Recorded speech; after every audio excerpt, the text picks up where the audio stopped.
in the year 2021 in that regard. That's what we want to highlight right here on this show.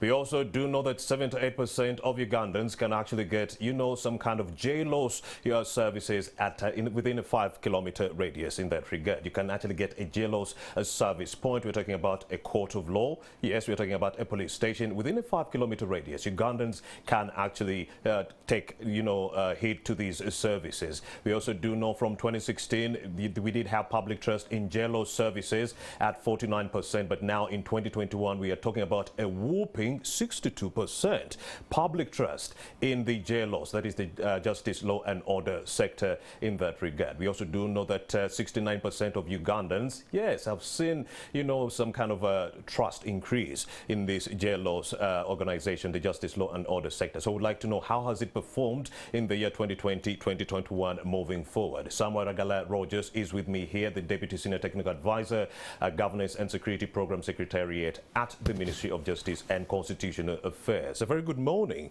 Sam Rogers. Thank you for joining us. Good morning, my brother, and good morning, our viewers. Indeed. Of course, yesterday you did launch this report about how JLOS has performed over the, last 2 years, or if you will, in the financial year 2020-2021. So please bring us up to speed with some of the highlights that were actually executed yesterday when you were releasing this annual report. Thank you so much, Romeo.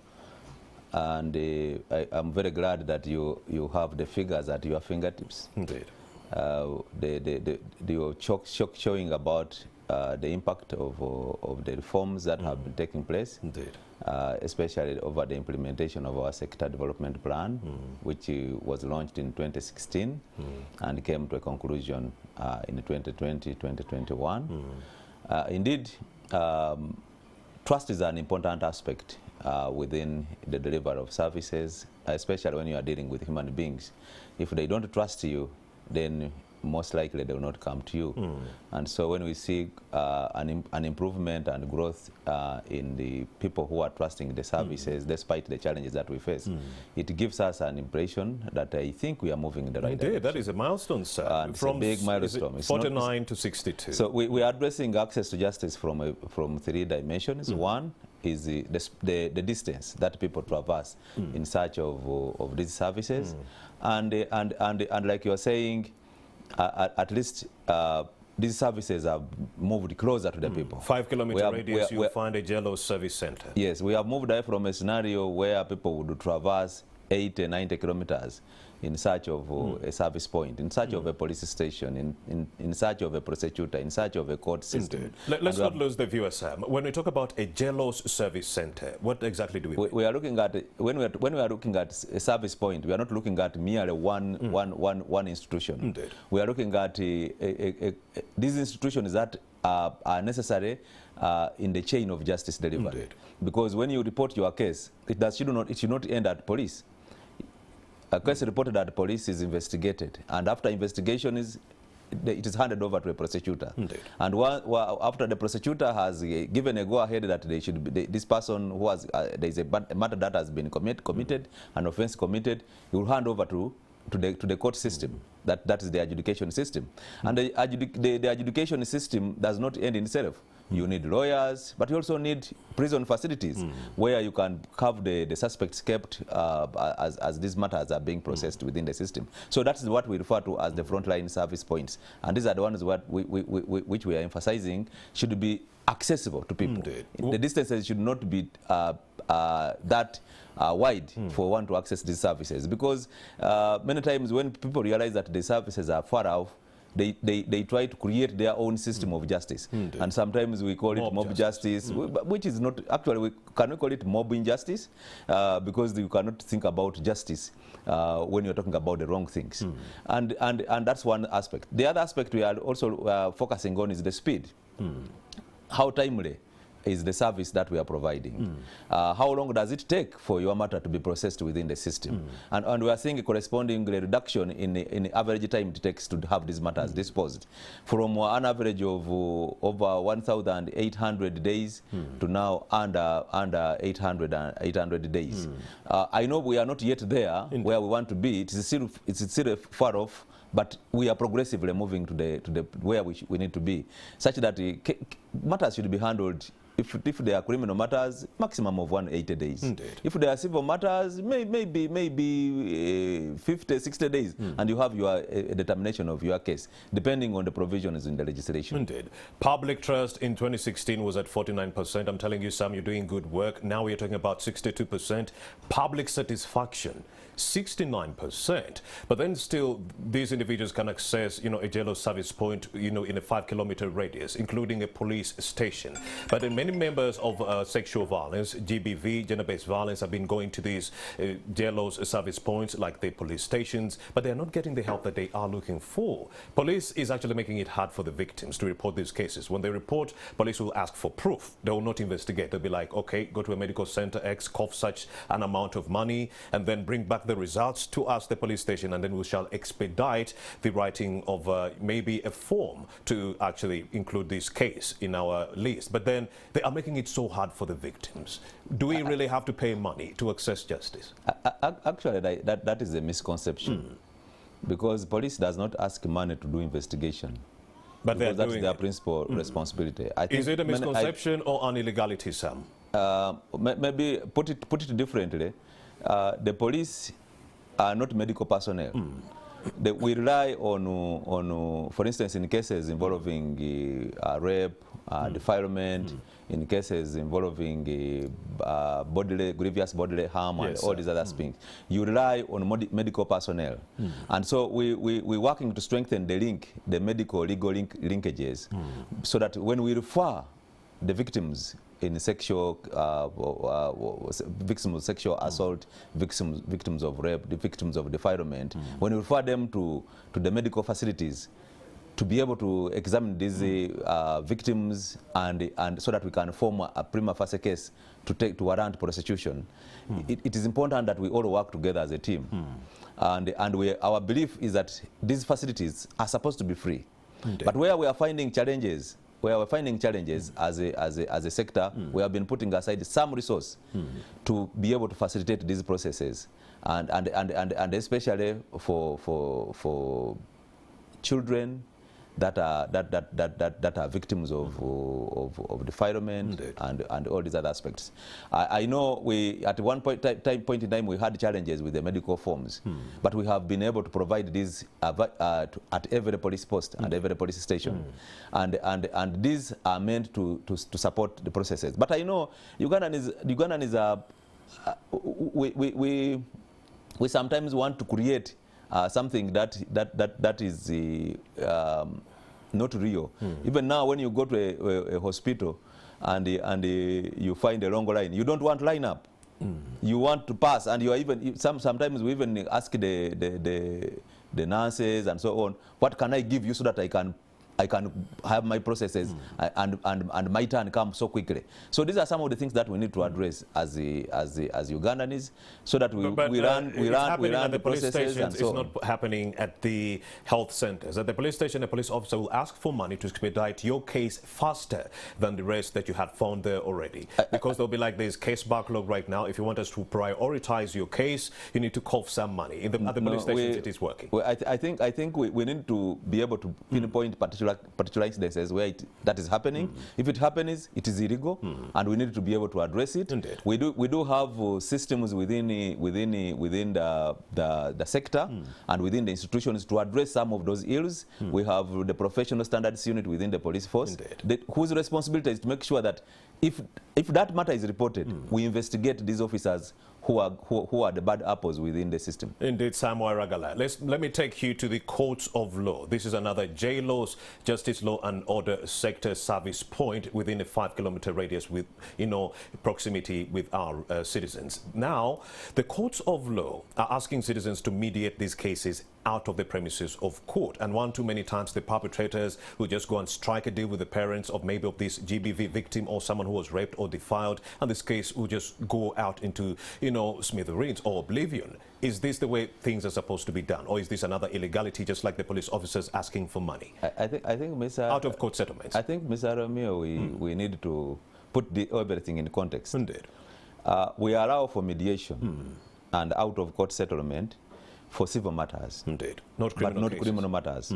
Criminal matters, there is nothing like you go and settle it out of court, go and discuss with the victim, the parents of this child who has been defiled. That is illegal. But 80% of the cases that are actually relating to GBV, rape and defilement have been settled out of court in the last 2 years. Maybe people have decided not to report them, but as long as they are reported, as long as we have wind that even if it is taking place, we swing in action. So the correct order is to have this case from the police station all the way to the court of law. Yes, that's how it is supposed to be, because that is how all criminal matters are processed and addressed. So if these situations are not being brought to check, what is being done by JLOS to ensure that these police officers and also judicial officers, do not over-exercise their powers? We do have a sector integrity committee. And the responsibility of this integrity committee is to strengthen inspectorate and ensure that we go out there, listen to the people. If we find such instances happening, we take action and are able to address. But I will assure you that there is no judicial officer who can say let this matter be handled out of court. It's a defilement matter. You go and sort it out as the parents of the victim and the perpetrator's parents, and you'll be able to settle it out. If it happens, it is illegal, and we condemn it. For every 100,000 individuals within this country in 2017, there were actually some 662 crimes being committed. In 2020, it reduced to 500. That is a milestone. What factors precipitated the reduction? We are strengthening one, crime response. Indeed. And when criminals know that you are responding very fast, they will always know that there is somebody who is watching my back. Indeed. And they will be able to address it that way. We're also strengthening neighborhood watch programs, through community policing, the use of technology, CCTV and all these other ones. You know the impact they have on crime, but we're also working towards rehabilitation of inmates. That those who go through the criminal justice system are rehabilitated, and when they come back home, they find better things to do rather than commit crime. They do not reoffend. And I think in Africa we have one of the lowest rates of reoffending, standing at 15%. Yes, that is great. Also, the disposition of cases has also increased greatly. Yes, you're doing some good work when it comes to disposing of cases as far as the judiciary is concerned. Yeah, we do have 156,000 to 130,000. From 130 to 156. Yes. But we would have done much better if it wasn't for the lockdown and the fact that for many long periods during the year, we could not have hearing of cases on a day-to-day basis, and that affected the rate at which we could dispose cases within the system. But something that we are working on. You've heard the ongoing recruitment of judicial officers. Once this is done, we go likely to even perform a little more better than what we have been doing in the previous years. And we're also strengthening the use of other methods in the disposal of cases, the use of video conferencing, the use of online systems, and also ensuring that we address the rules and procedures that lead to delay in adjudication of matters and cases within the system. Of course, justice delayed is justice denied. You also do have victims of the November 2020 riots. That's over 54 people killed. The government said compensation would go to those who were caught, during that fracas. The unsuspecting citizens who were caught up during that fracas. But we have not been brought up to speed with the modalities surrounding how the compensation of these individuals has been taken center stage. Do you have information on that? What is happening there? I think I may not have all the information around it. The Minister of Internal Affairs yesterday tried to address what is being done.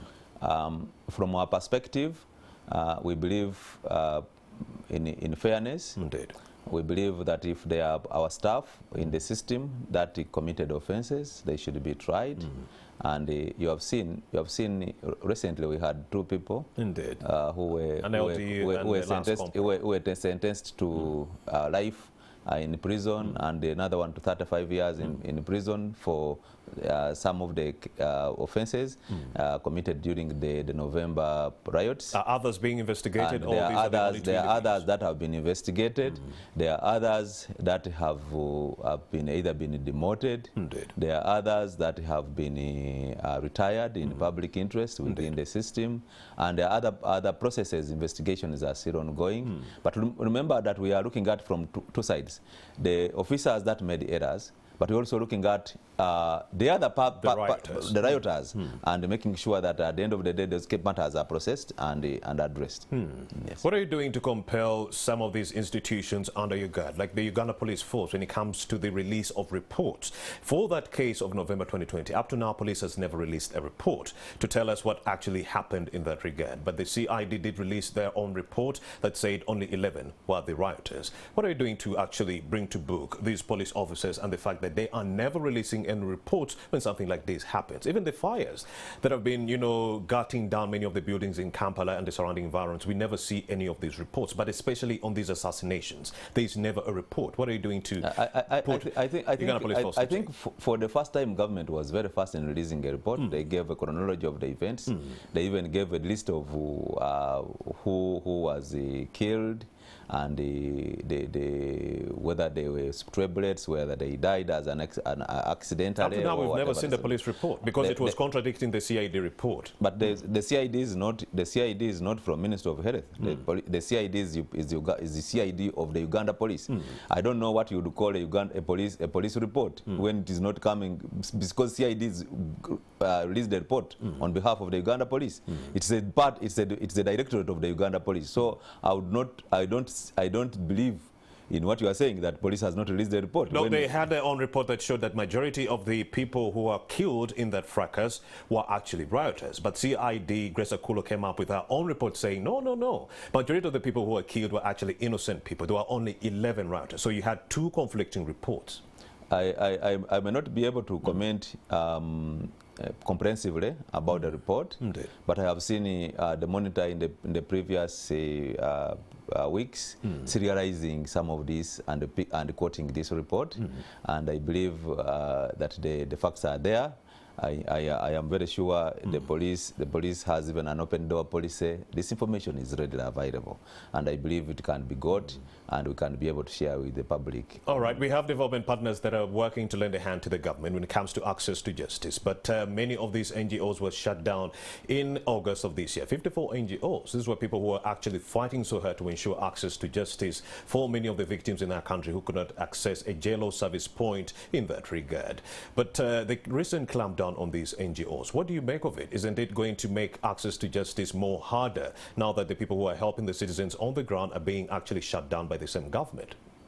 I may not have all the facts around this, but there is a due process. Indeed. And there are things you have to do, whether as a company, a non-government organization, and otherwise to operate. And so sometimes when we miss out on our responsibilities, you tend to generalize. If you are monitor here, I mean NTV here, you are bound to submit reports and returns to Uganda Registration Services Bureau and to UCC and all the others. If you are not able to do that, there are punitive actions that can be taken. So I don't think we should be addressing it generally. We need to look at isolate one by one. Yeah. So it's not about shrinking civic space, but are we being charged, or are those involved, were they doing the right thing in terms of submission of returns, in terms of reporting, in terms of adhering to the provisions within the NGO and so on. So until we are able to isolate those ones, we may not be able to say this is the cause and this is the other one. We should not all NGOs are involved in electioneering. Not all NGOs are involved in all these other aspects. There are those for environment, there are those in land, there are those for children, there are those in legal aid and so on. And so we should not have this blanket assessment and blanket notion shrinking civic space. Let's look at because many of them adhere to this. I'll give you a fact. If you do not make a return, Indeed. it means that every month you are supposed to pay 2 million shillings for the when you are in arrears. Indeed. So you find yourself you have not made returns to the NGO bureau for 2 years. Indeed. So get 2 years multiplied by 24 by 2 million times 24. How much money would you have to pay as a fine for failure to file returns? And many of them find themselves in that arrangement, in that kind of scenario. I'm not saying all of them, but some of them. And then you see, I have this demand over my head. I have to pay maybe 120 million, but I don't have it. So how do I may hide behind this other aspect that, oh no, it's shrinking physical space, government is clamping down on us and so on. But you are not addressing the real issue. In some of these aspects. Don't you think, Samuel Ragala, that the absence of these key development partners or players will actually reduce access to justice for these victims? Because they are the ones talking to the victims. They are the ones who told us that when the victims go to the police stations, they're being asked for money to expedite investigations. They are the ones that told us that when the victims make it to court, court is telling the victims to get out of court and settle out of court. Now, if these players are being shut down, don't you think that is going to reduce access to justice for our victims out there? Delivery of justice has two aspects. We have the supply side and we have the demand side. Indeed. And it's important that the two are made equal. And for us, given our tabulate history and all the things we have gone through, we work with non-state actors, especially in the provision of legal aid services. We work with them to address issues of resettlement of children that have gone through the system. We work with them in many areas, in civic education, in strengthening the human rights-based approach across board. We value the role of non-state actors, and therefore anything that affects non-state actors also affects the rate at which we are able to process our cases and matters. But does not mean that now with non-state actors you don't investigate. Without non-state actors you cannot prosecute. Without non-state actors, because this is a responsibility of the state. I hear you. To investigate, to prosecute, to adjudicate. The others, and the non-state actors, can help to conscientize the public. And it's important that this is done. They can also help us to ensure that people have the requisite knowledge. They can provide legal aid, because in this country we do not have a national legal aid scheme. And these are aspects that we also look out for. The Human Rights Commission is not everywhere. So sometimes we work with the human rights defenders to be able to deliver the message on human rights going across board in this country. So we also value the role of non-state actors. And even in the justice law and other sector system, they are part and parcel of the arrangements, especially at working group level. And we have been working with them to deliver this, and we are together with them in all processes. In the reporting year, that is financial year 2020-2021, what were the key focus areas, Mr. Samuel Ragala, for the justice law and order sector in terms of key outcomes? In terms of key outcomes, you have been mentioning some of them. The infrastructure development, reducing the distance. We're also looking at strengthening the use of online systems and services. You have mentioned them.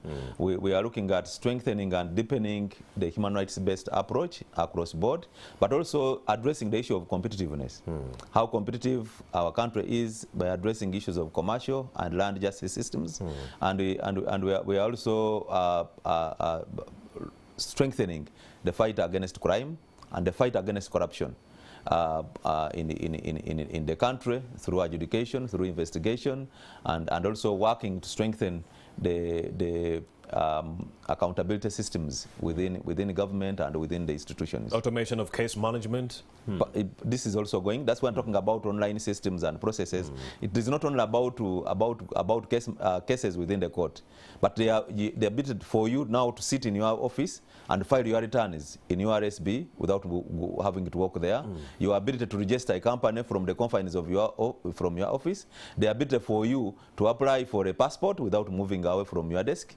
The ability for you to follow events as they happen, without necessarily moving from where you are seated are critical aspects. This whole aspect about strengthening investigation using scientific methods.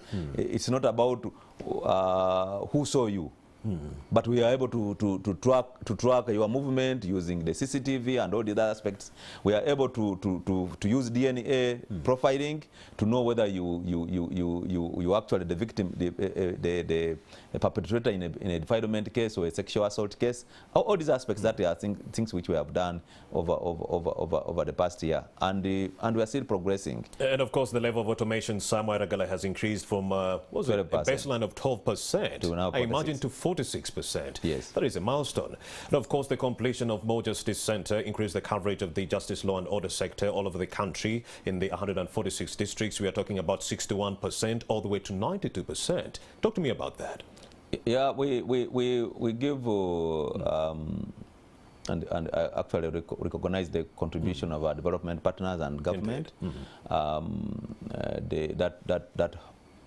contribution has enabled us to construct in many places.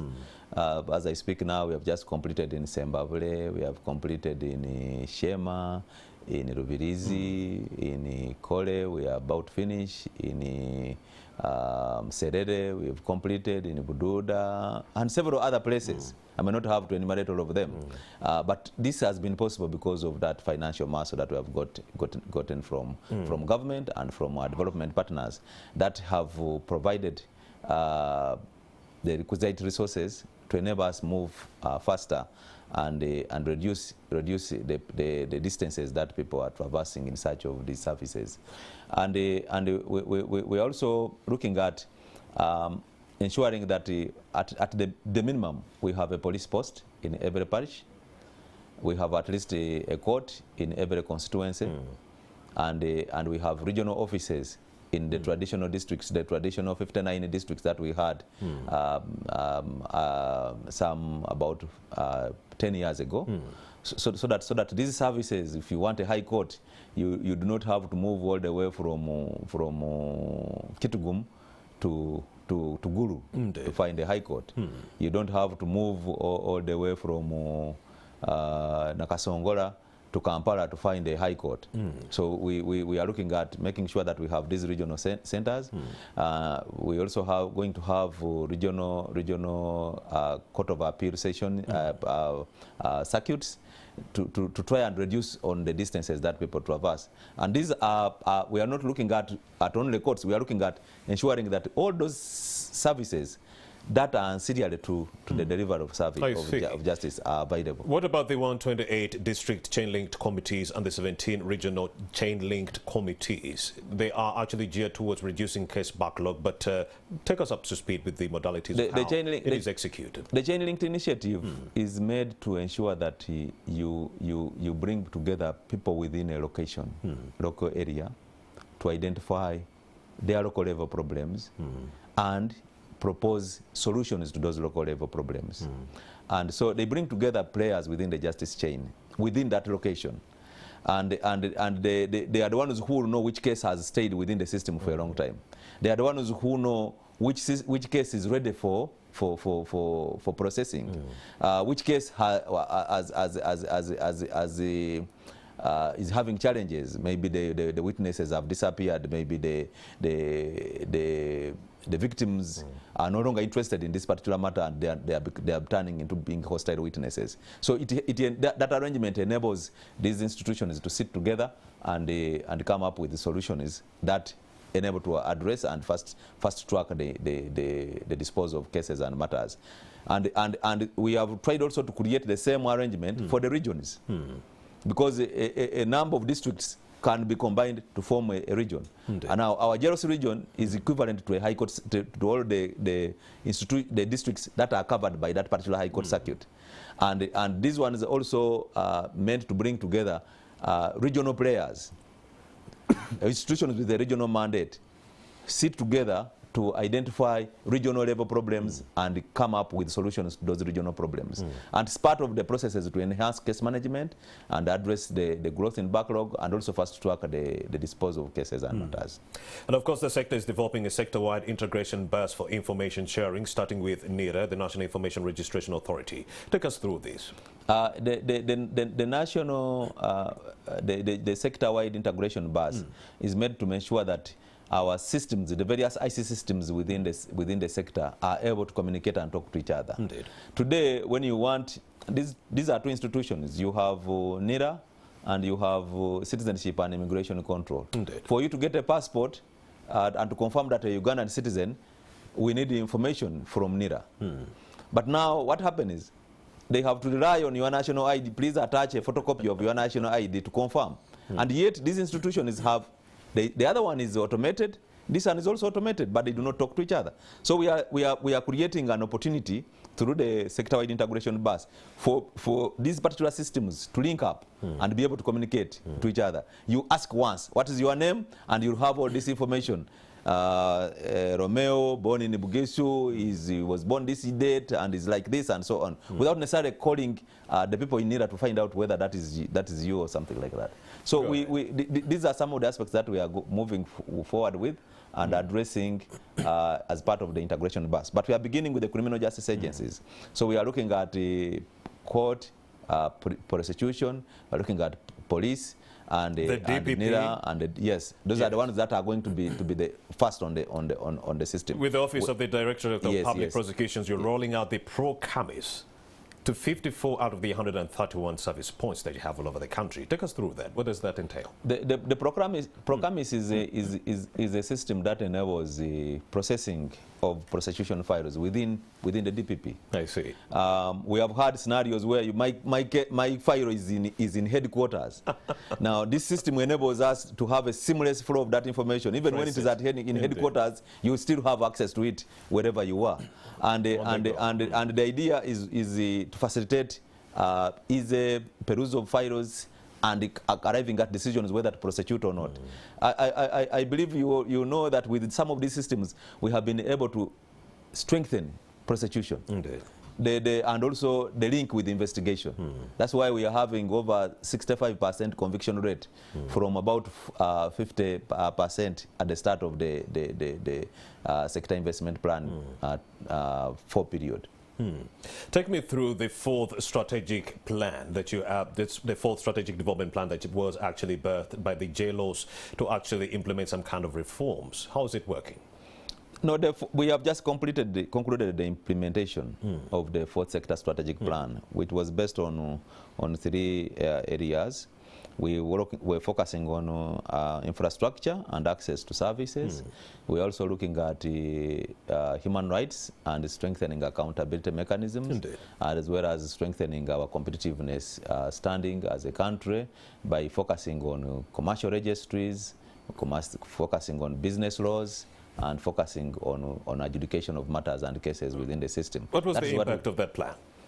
The plan, that's what you are talking about earlier on. The implementation of this is what is leading to the improvement in public trust, is what is driving the levels of access to frontline services. It is what has increased the awareness creation about services.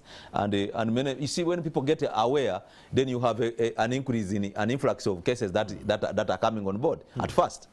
And so sometimes you may look at that one as a weakness. How come you have very many cases that are coming in the system and you are disposing of few? If you reach out to people, then you are able to attract them to you.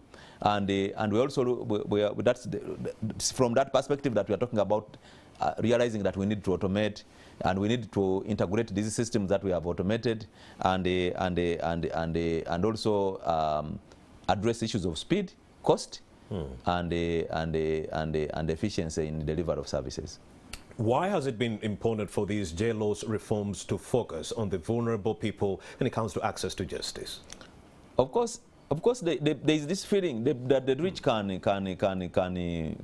afford lawyers, the rich can afford to travel longer distances. The Baganda say poor people cannot win a case in court. So that's why we are looking at ensuring that the people who are vulnerable, who are the vulnerable, the children, the women, the disabled, the refugees. Indeed. These have peculiar needs and demands, and so it is important that you create some kind of affirmative action for these other people, for these people who are vulnerable, to also access justice, just like the others who would not access justice. And interestingly, in this country we have very many vulnerable people. Even when as we move to a middle income status, going forward, there are peculiar demands. Actually, we have even realized that sometimes even rich people are vulnerable. Indeed. They are vulnerable and they need, because a rich person who does not understand the processes and systems can be stripped of his money. And so all these are those are vulnerabilities that we are addressing as part of the sector-wide approach. What would you term as the key game-changing achievements of JLOS and the key infrastructure raising, and also the issue of access to JLOS services?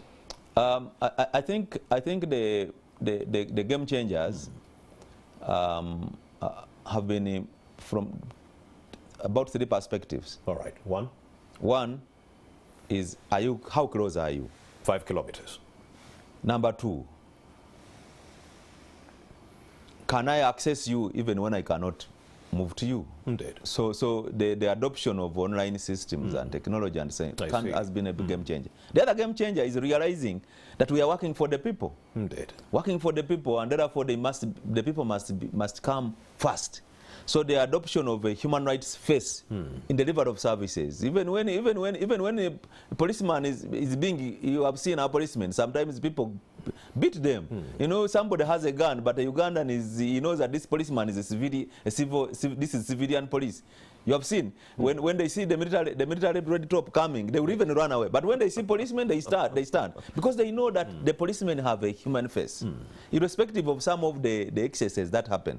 This is an important aspect to the delivery of justice in a country such as Uganda. How would you rate the overall performance of the justice, law and order sector in the financial year 2020-2021, or basically the last 5 years since 2016? I think from the perspective of results, the results are there to speak for themselves. And you can speak on those results, because I'm going to bring out negative factors that might make it look like JLOS has not been performing. We've seen people being abducted in the wake of JLOS being existent. We've seen people actually being killed. We've seen politicians being jailed. We've seen civilians being jailed simply because they are wearing a red T-shirt.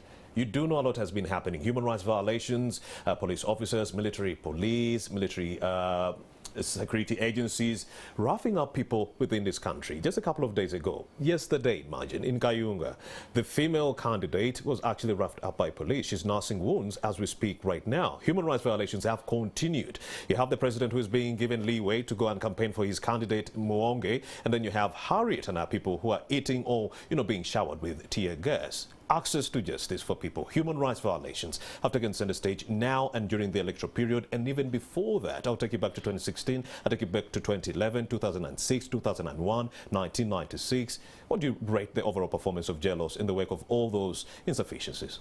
I think sometimes we look at one aspect, it overshadows the other gains that you have made. Indeed. We are developing democracy. We need to respect each other. Indeed. Irrespective of where you are, whether you are yellow or red or green or we have come to a scenario that even in under red, you have those ones speak to this one. Indeed. And even under the green, you have this one speak to this one. And these are some of the things that we need to address as a country. It is a contest. It is merely something today. It's not life and death. Indeed. If you lose, you can go back to your home and sleep and so on. Indeed. But that's something that we need to address. Our focus is one. If people have a conflict, do you have a place where to resolve it? And I think there we have scored. you have a place where to score.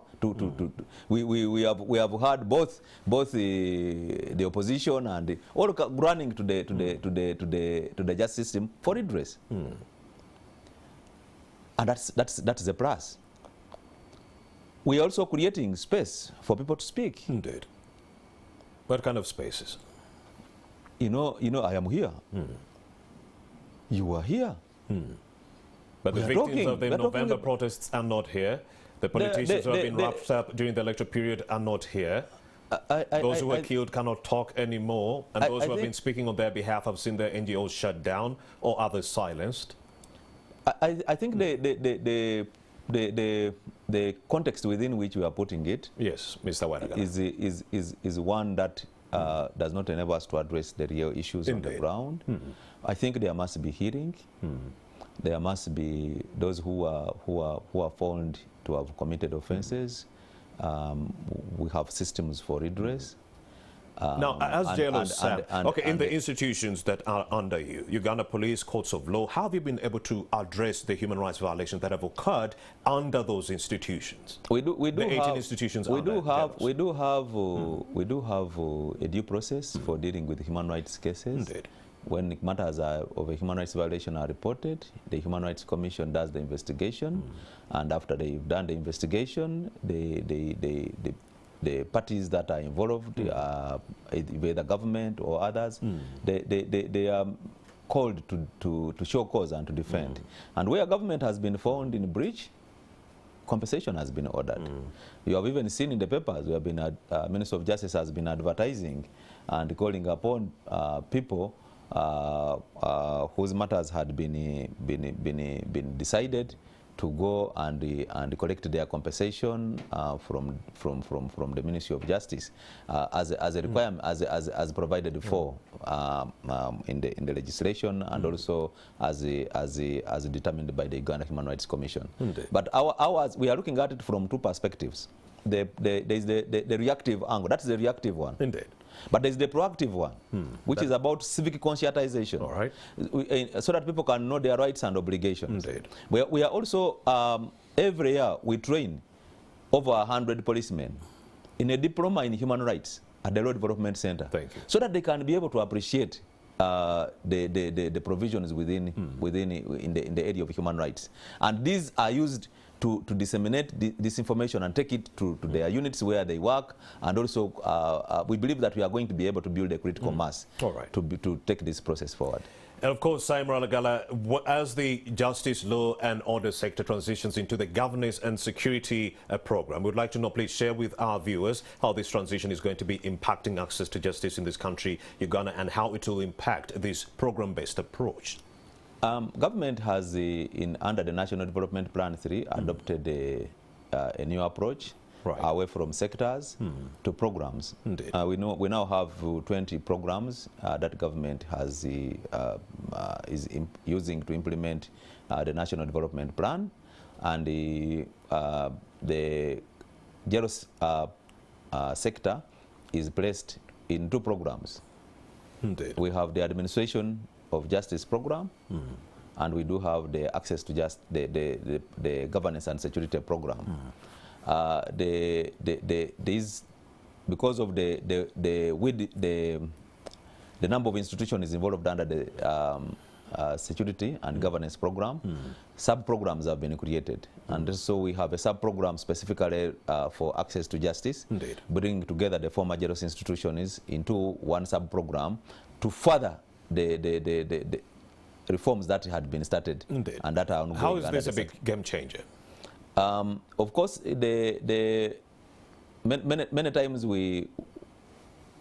one thing that we have realized is that maybe some other sectors were still focusing on outputs, though JLOS had moved a step further to addressing outcomes. Indeed. And that's the whole aspect about the program. And you address the outcome. That's the whole aspect of the program approach. So we are going back to pick those ones that were still on the output-based approach, so that they can be able to move together and we all address outcomes as a government and as sub-programs. I see. What key challenges does JLOS currently face, and what kind of remedies have you put in place to actually iron out some of those same challenges? One challenge that we still face is One, urban bias, especially urban bias. What do you mean by that? Urban bias, you see many cases where do you find a police station? In the next in the trading center, the district headquarters, Indeed. or a town council. Indeed.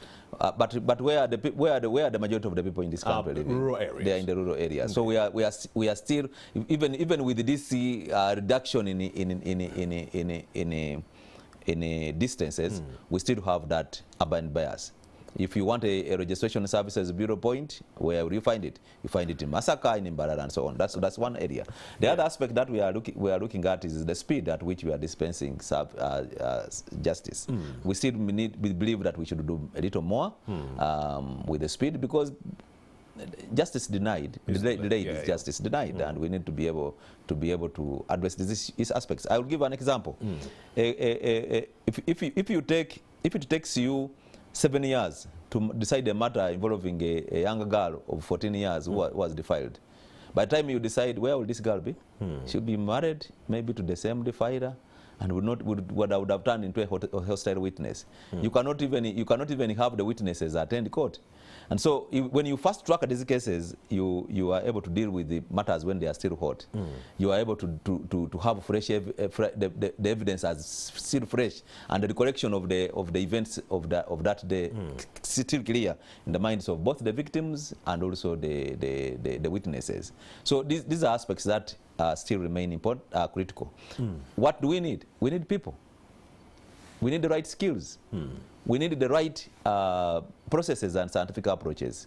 We need to address the issue of resources that flow to these institutions, but also numbers. You have seen the increase in numbers for judicial officers. We should see the same increase in the numbers of prosecutors.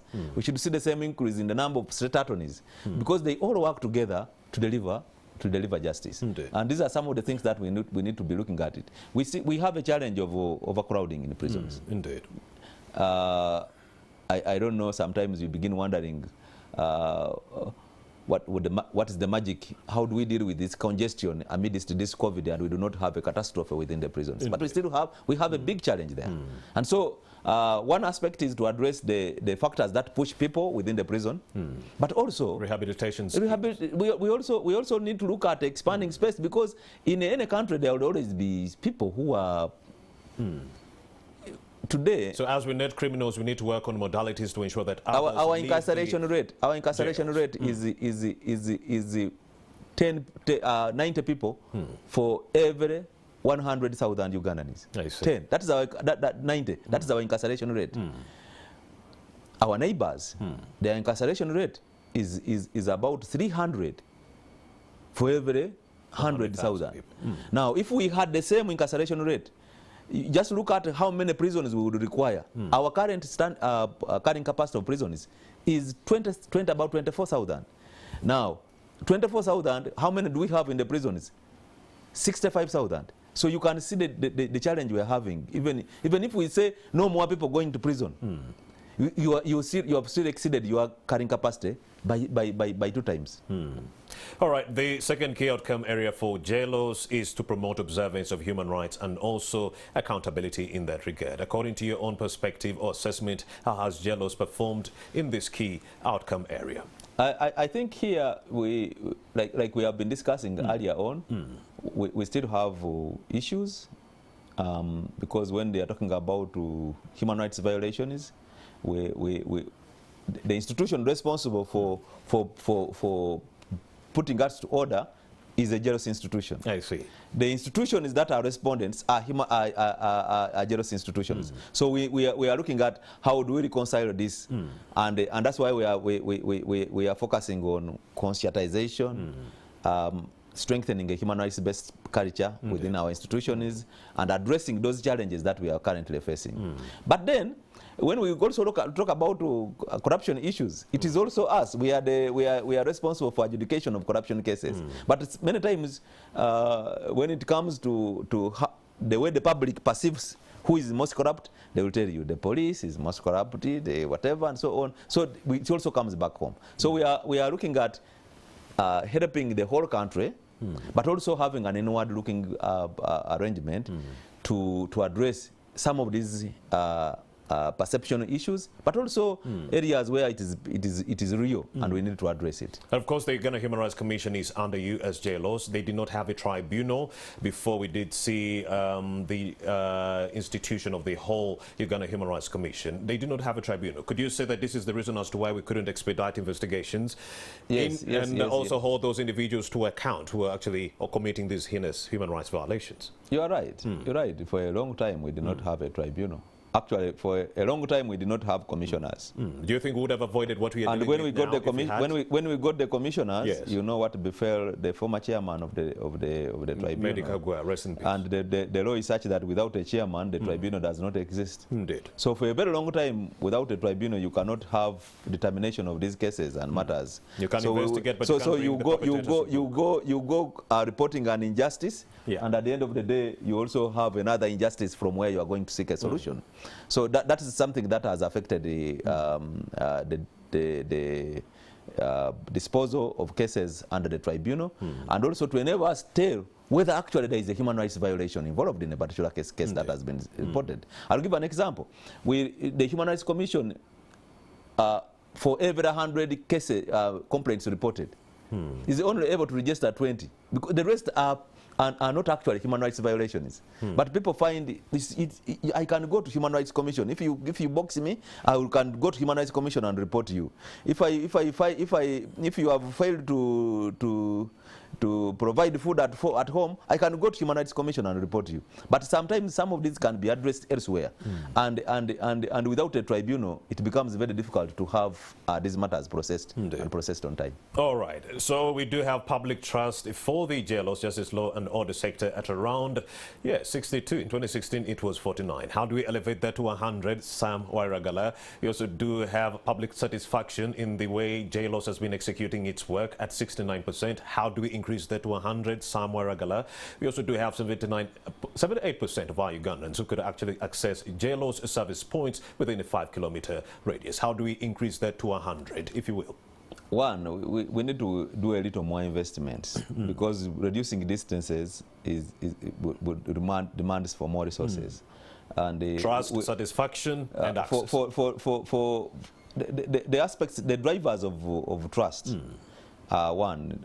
Am I able to get the quality service that I require from an institution? If the quality is bogus, then I will ask others. You see, when you go to the police station, are you served? I said, no, they don't. They serve me. So there you are growing the people who have trust and confidence in you as an institution. Are you able to give me a solution that I require? And that's what we are looking at. So to be able to provide the solutions to people's justice problems, we need to, one, address the cost of access. We need to address the quality of the service that we are providing. We need to address the issue of timeliness of the service that we are providing. We also need to make sure that we make it easier for people to process their matters and cases within the system. We also need to have a human face. Because if you went to a police station and as soon as you reach there, they're asking you, what do you want? Will you go back? No, you can't. We put a human face to our services. And that makes it, will enable us to grow the trust. I know there is no country in the world where you can talk about, even NTV does not have 100% trust as a media house. We have 500,000 trust in our viewers. I will tell you, Sam Wairagala, they trust us so much. They wake up every day to watch our shows. We do have the public trust on that. 500,000%. Which means you are even talking about Ugandans who are not yet born. Indeed. Otherwise, yes. What I'm trying to bring to your attention is that we work towards growing that public confidence. Indeed. in the service, in the institutions, by one, putting the human face, two, being accessible, three, being listening to them, but most important, providing a solution. Because if somebody comes to me with a problem X and I am not able to provide a solution that enables them to solve that problem, then they would think twice before they come back to me. All right, in conclusion, Sam Wairagala Rogers, what is your message for the ordinary Ugandans who are watching this show right now in terms of how justice, law and order sector is positioning herself to resolve some of their kitchen table issues, if you will? Kitchen table issues, if you will. What is that kind of message? My message to Ugandan is that our responsibility is to ensure that we resolve conflict. Our responsibility is to ensure that people are safe. Our responsibility is to ensure that where you're in disagreement, you find an arbiter who is able to support you. Our responsibility is to ensure that we create an environment to enable Ugandans to do business, to live safely, to do all sorts of investment. And all this requires that we should have a clear linkage between the demand and supply sides when it comes to justice delivery. We focus more on listening to our people and ensuring that we get to know what it is that they want us to address, what are those things that they find challenging that we need to address, and how can we perform much better. It's one thing to take a court to another area, but it's another for people to make use of that court. So we need to talk to each other, not talk at each other. Indeed. And in that way, we shall be able to build the trust. We shall have resilient systems, and we shall have a human face as we look forward to promoting this country and moving into the middle income status. Of course, we've been breaking down the key highlights of the annual Justice, Law and Order Sector report that was actually released yesterday. We shall continue with these deliberations tomorrow from 10 a.m. all the way to 11 a.m. and also Friday, that is 11 a.m. all the way to midday. It's not a one-off. Sam Wairagala Rogers is the Deputy Senior Technical Advisor in charge of the Governance and Security Program Secretariat at the Ministry of Justice.